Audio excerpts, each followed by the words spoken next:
People like that, don't they? Well, that's the thumbnail sorted. Hello, hope you're well. Just quickly, just come off the back of Teddy Rocks 2025. Me and my son Casper have successfully managed to secure about 12 or 13 interviews, I think it was, off the top of my head. And we managed to pull them off of our phones and get them onto a Dropbox of sorts.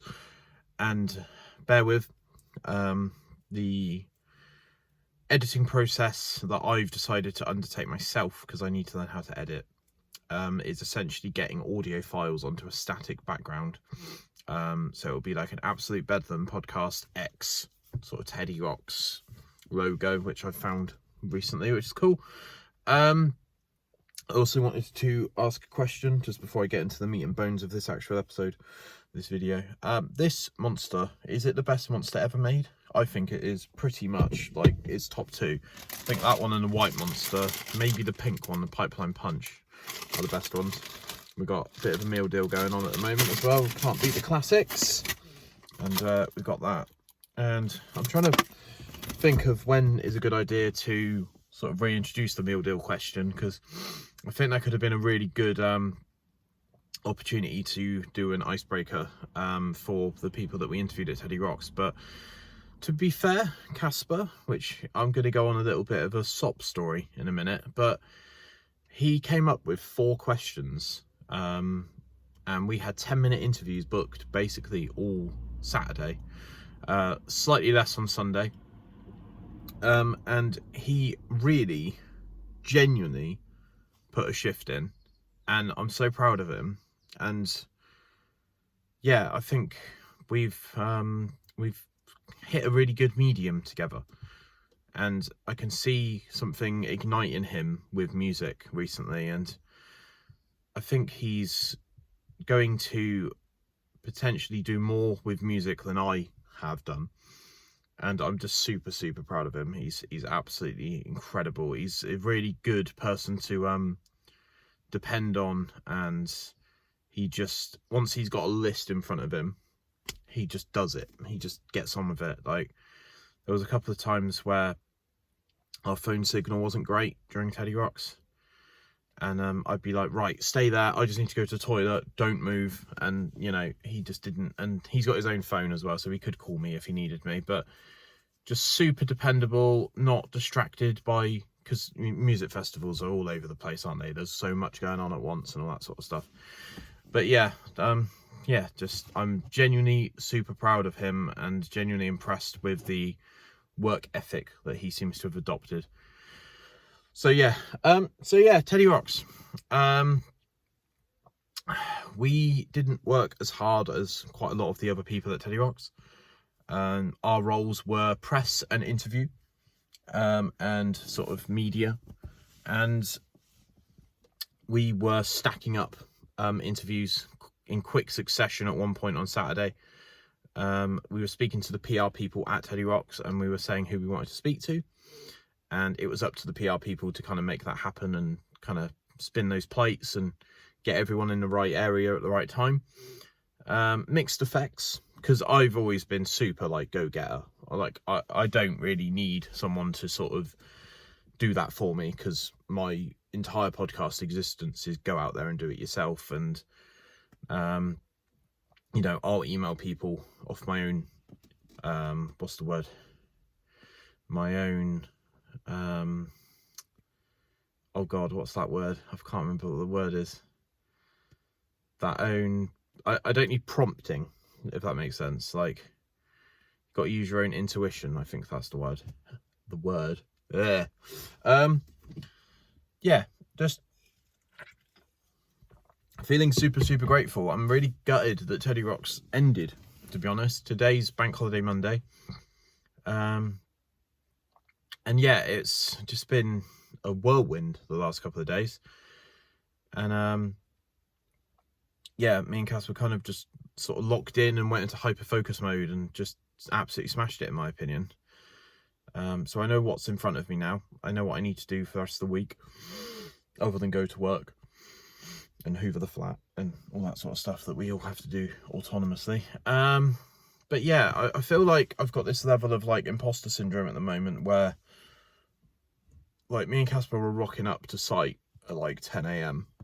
and some of the people that were like litter picking or, you know, putting wristbands on people or just driving around all day and making the festival happen, erecting the whole structure and putting fences up and cable tying stuff to poles. And like, I just felt like, you know, there was one point when Casper said to me, like, is this like all we're meant to be doing? Like, are we meant to be doing other stuff as well?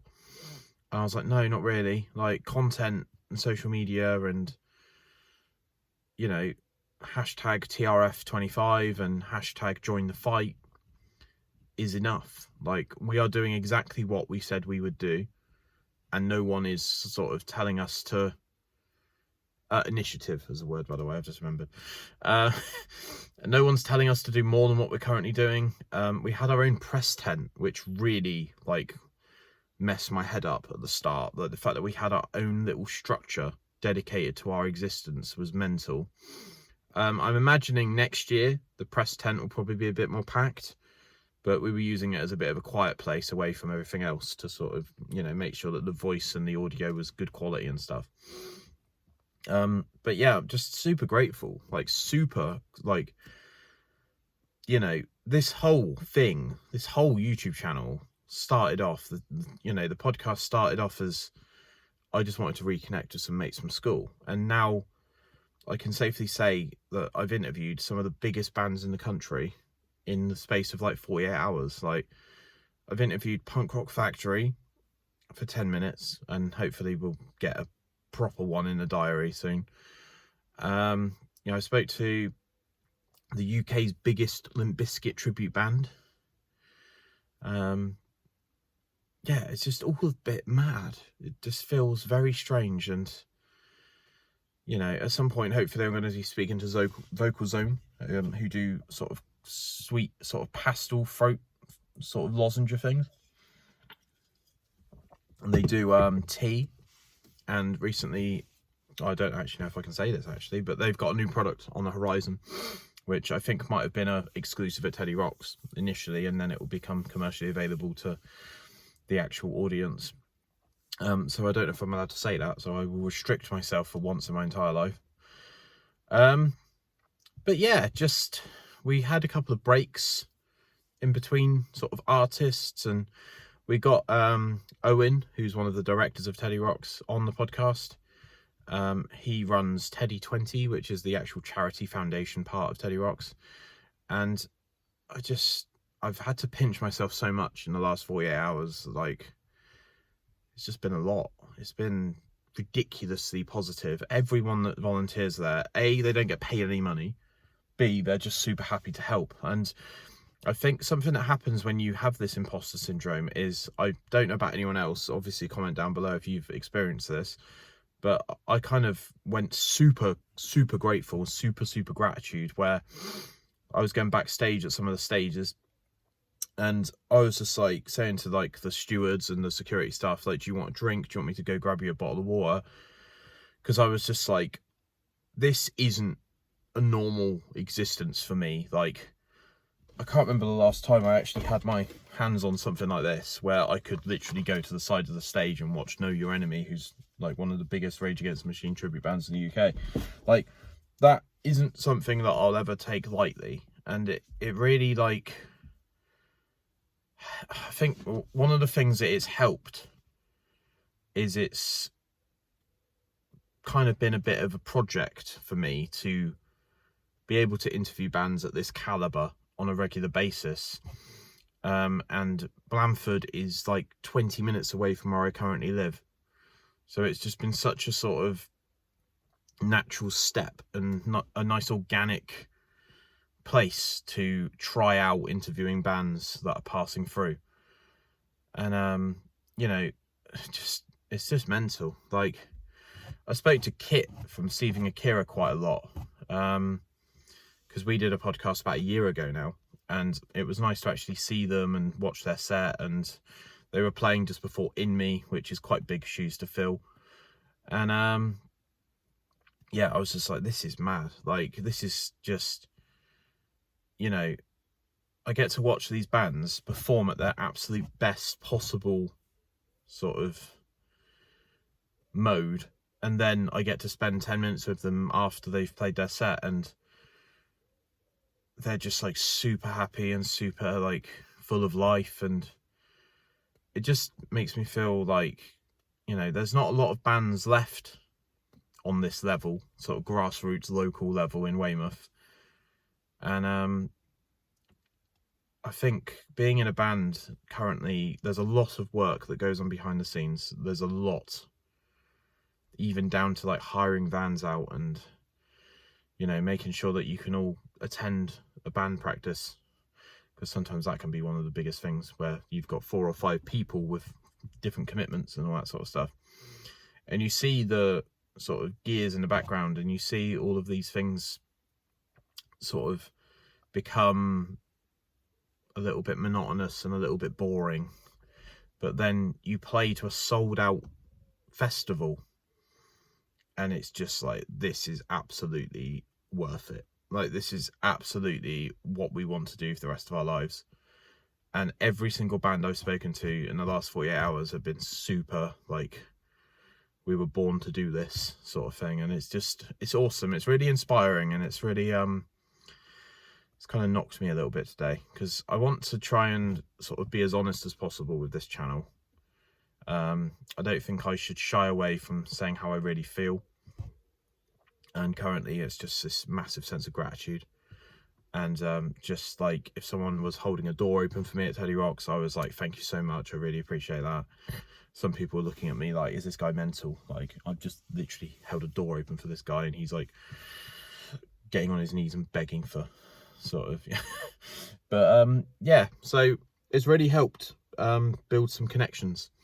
And I know that Tom, who runs Teddy Rocks, he also runs a couple of other events. One of them's called Rock on Ribs, and he just does stuff. He just absolutely, like, I don't know how he moves in such a way that this, like, to me, this is like the biggest thing. Like, if I put on Teddy Rocks, I'd have such a big exhale, like today, where everything's getting packed away and everything's getting, like, the site's getting taken down, basically. All the fences and stuff are going back in storage and stuff. But now he's got 2 months to deliver another festival somewhere else.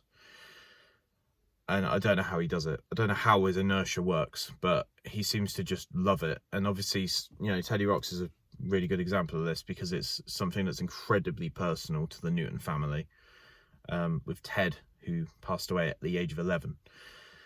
You know, children shouldn't have cancer, like, just absolute straight up. Like, it's absolutely mad to me that that's a thing. And I am just absolutely elated with people's responses. All of the bands were super nice, super positive. Like, you know, sometimes there are things that happen at festivals which are out of your control. Like, you know, you might not get the AAA pass like I got. You might get something that's a little bit less. You know, your set might get moved back, or your set might get cut short. But, like, just what can you do? You know, just be grateful for every moment at these things, because they're a real proof of concept of, like, if you're a decent hard-working band, or if you think that everyone owes you what you've currently built, you know.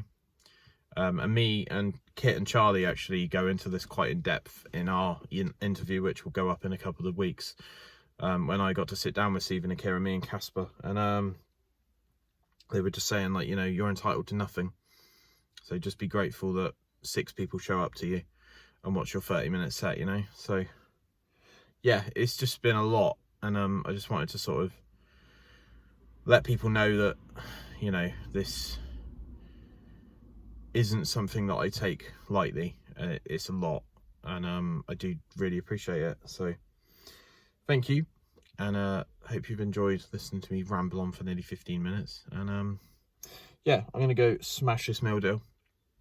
Hope everyone's doing well, and please check out the Stiff Biscuit episode that we've just put up on YouTube. It will be the video probably below this one. And yeah, I hope that the audio quality is enough. I did a lot of it on my phone because I just don't see the point personally in buying loads of equipment for it to essentially give you the same audio quality. But as we keep doing music festivals, that will be something that I'm looking at, because you do want to like gradually upgrade your equipment, you know. So thanks for watching. Let me know your favourite meal deal down below. Let me know if Aussie lemonade is the best monster. Cheers guys, bye.